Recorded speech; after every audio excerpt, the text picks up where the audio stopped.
मेरी माटी मेरा देश एक अभियान चल रहा है। उत्तर प्रदेश में जिस तरह का कार्यक्रम चला, आपने बलिया में शुरुआत की। इसके पहले भी सर और भी जनपद में थे, इस तरह की जो यात्रा आपने देखा उसके पहले बलिया बेहतर था या और भी जनपद? देखिए ये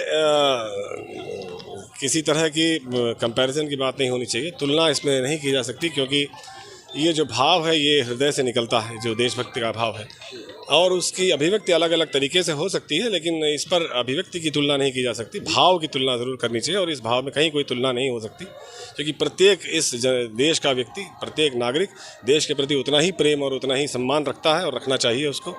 इस आज़ादी के अवसर पर 75वीं वर्षगांठ के अवसर पर, अमृत महोत्सव के अवसर पर मैं सभी बलिया जनपद वासियों को हमारे पुलिस परिवार की ओर से बहुत बहुत शुभकामनाएं और बधाई देता हूं। और आप सबसे ये उम्मीद करता हूं कि अपने अपने घरों में अपने अपने बच्चों को इस ओर और जागरूक करें, इस ओर इनको शिक्षित करें कि कितनी कठिनाई से, कितने त्याग और बलिदान से ये आज़ादी हमने प्राप्त की है, और इसकी रक्षा करना, इसका मान रखना हमारा कर्तव्य है। और साथ में हमारा जो कुछ कार्रवाई हो, जीवन में जो कुछ हमारा उद्देश्य हो, वो राष्ट्र हित में हो और एक अच्छा नागरिक हम बनकर आगे आए। बहुत बहुत धन्यवाद। आपने पुलिस अधीक्षक एस आनंद जी को सुना, उन्होंने कहा कि राष्ट्र के प्रति हमें सबको समर्पित होना चाहिए, क्योंकि आज़ादी का अमृत महोत्सव पूरे देश में मनाया जा रहा है और उत्तर प्रदेश में भी देखा जा रहा है कि मेरी माटी मेरा देश अभियान के तहत एक कार्यक्रम आयोजित है। आज तिरंगा यात्रा बलिया में निकला है, बागियों की धरती से निकला है और 1 किलोमीटर की यात्रा रही है और यात्रा बड़ी ही जानदार और शानदार तरीके से रही है।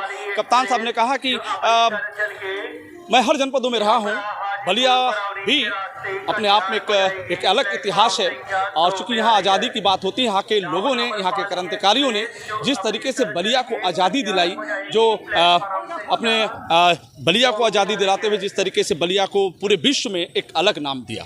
फिर हम आपसे जुड़ेंगे, तब तक इतना ही। जुड़े रहे हमसे। बलिया से मैं रोशन जायसवाल, नमस्कार।